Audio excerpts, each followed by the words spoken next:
अस्सलाम वालेकुम दोस्तों, बरसात का मौसम शुरू होने से पहले और बारिशों के दौरान ये काम आपने लाजमी करने हैं, वरना आपके बर्ड्स को बहुत ज़्यादा नुकसान हो सकता है। और स्पेशली जो आगे सीज़न आ रहा है, आपके बर्ड्स उसमें ब्रीडिंग नहीं कर पाएंगे। तो आपके पास बजीज हों, लव बर्ड्स हों, कॉकटेल हों, वीडियो को आखिर तक पूरा ज़रूर सुनिएगा। तो बात कर लेते हैं पहले पॉइंट के बारे में।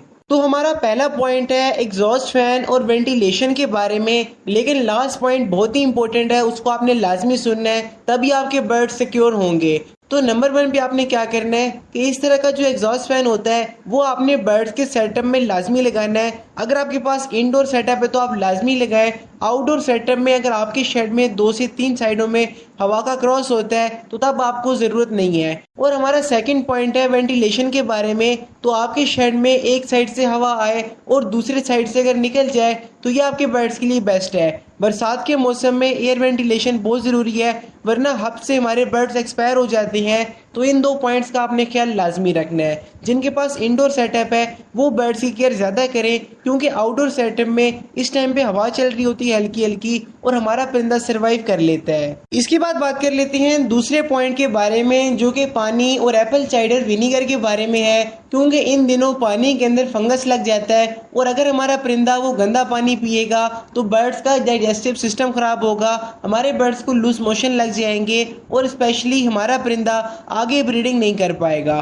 तो नंबर 1 पे दिन में आपने 2 बार पानी लाजमी चेंज करना है। और जो सेब का सिरका होता है वो अगर आप बर्ड्स को पानी में डालकर देंगे हफ्ते में 1 या 2 बार, तो आपके बर्ड्स बिल्कुल हेल्दी और एक्टिव रहेंगे, क्योंकि इससे आपके बर्ड्स के पेट के अंदर तमाम किस्म के जरासीम एक्सपायर हो जाते हैं और आपके बर्ड्स हेल्दी और एक्टिव रहते हैं। इसका एक बेनिफिट ये भी होता है कि इससे पानी की पीएच वैल्यू मेंटेन रहती है और आपका परिंदा हेल्दी ब्रीडिंग करता रहता है। तो हफ्ते में 1 या 2 बार 2 ml 1 लीटर पानी में आपने यूज़ करवाना है। अगर आप 10 दिन में 1 बार देती हैं तो 5 ml 1 लीटर पानी में, और अगर हफ्ते में 1 या 2 बार देना है तो 2 ml 1 लीटर पानी में सेब का सिरका आपके बर्ड्स के लिए बेस्ट है। इसके बाद बात कर लेते हैं तीसरे पॉइंट के बारे में, जो कि मोस्ट इंपॉर्टेंट पॉइंट है। अगर आप इसका ख्याल रखेंगे तो आपके बर्ड्स बिल्कुल हेल्दी और एक्टिव रहेंगे। और लास्ट पॉइंट के बाद आपके साथ में एक एक्स्ट्रा टिप भी शेयर करूंगा, उसे भी सुनिएगा ताकि आपके बर्ड्स अच्छी तरीके से ब्रीडिंग करें। तो हमारा तीसरा पॉइंट है सॉफ्ट फूड और सीड मिक्स के बारे में।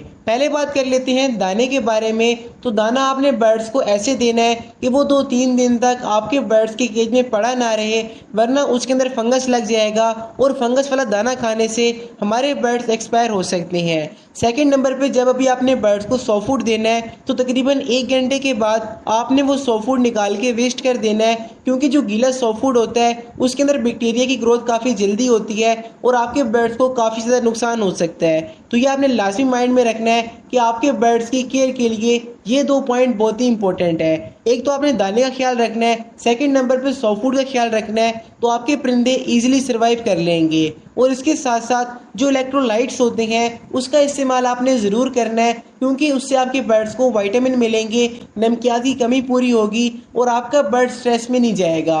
हम इसके बाद बात करते हैं चौथे पॉइंट के बारे में, जो कि इंडोर और आउटडोर सेटअप के मुतालिक है। कि बरसात के मौसम में अगर आपके पास आउटडोर सेटअप होगा तो आपका परिंदा इजीली सर्वाइव कर लेगा, क्योंकि वहाँ पे हब्स भी कम होती है, बर्ड्स को गर्मी का एहसास भी कम होता है और बारिश के दौरान और बारिश के बाद जो हल्की हल्की हवा होती है उससे बर्ड्स को काफ़ी अच्छा फील होता है। लेकिन अगर आपके पास इंडोर सेटअप होगा, आपने नीचे कहीं कमरे में बर्ड्स रखे होंगे, तो वहाँ पे हब्स बहुत ज़्यादा होती है, उनका आपने ख्याल ज़्यादा रखना है। नंबर 1 पे वेंटिलेशन, सेकंड नंबर पे बर्ड्स की डाइट, इलेक्ट्रोलाइट्स वगैरह और बाकी तमाम पॉइंट्स वो अगर आप जहन में रखेंगे तो आपके बर्ड्स एक्सपायर नहीं होंगे। और अगर आपके पास अपॉर्चुनिटी है कि आप बर्ड्स को आउटडोर शिफ्ट कर सकती हैं तो इस मौसम में आउटडोर सेटअप बर्ड्स के लिए बेस्ट होता है। तो इसके बाद बात कर लेते हैं लास्ट पॉइंट के बारे में, जो कि मोस्ट इंपॉर्टेंट पॉइंट है। और इसके बाद आपके साथ में एक एक्स्ट्रा चीज़ भी शेयर करूंगा, लेकिन उससे पहले सब्सक्राइब और लाइक लाजमी कीजिएगा।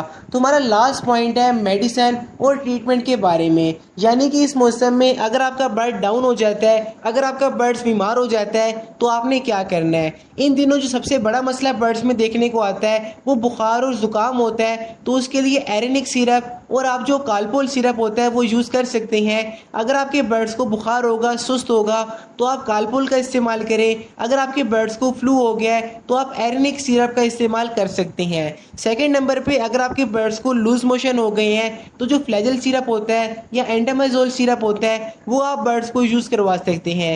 खांसी के लिए कोई भी खांसी की मेडिसिन जो कि आपके पास अवेलेबल हो आप बर्ड्स को दे सकते हैं, लेकिन मेनली बुखार, लूज मोशन और ज़ुकाम इन दिनों बर्ड्स को होना आम है। और इन सब के साथ साथ आपने एहतियात लाजमी करनी है, क्योंकि ये फाइनल मंथ है। इसके बाद आपके बर्ड्स ब्रीडिंग करेंगे तो बर्ड्स की केयर लाजमी करें। और जो एक्स्ट्रा पॉइंट था वो ये था कि बारिश के मौसम में हमारे बर्ड्स के केजेस के आसपास पानी जमा हो जाता है, तो वो आपने जमा नहीं होने देना, नहीं तो वहाँ पे बैक्टीरिया की ग्रोथ होगी, आपके बर्ड्स को मच्छर काटेंगे, आपके बर्ड्स की आंखें खराब होंगी, बेशुमार और बीमारियां। तो ये पॉइंट लाजमी ज़हन में रखें। इंशाअल्लाह ताला मुलाकात होती किसी अगली वीडियो में, तब तक अपने और अपने बर्ड्स का लाजमी ख्याल रखिएगा। अल्लाह हाफिज़।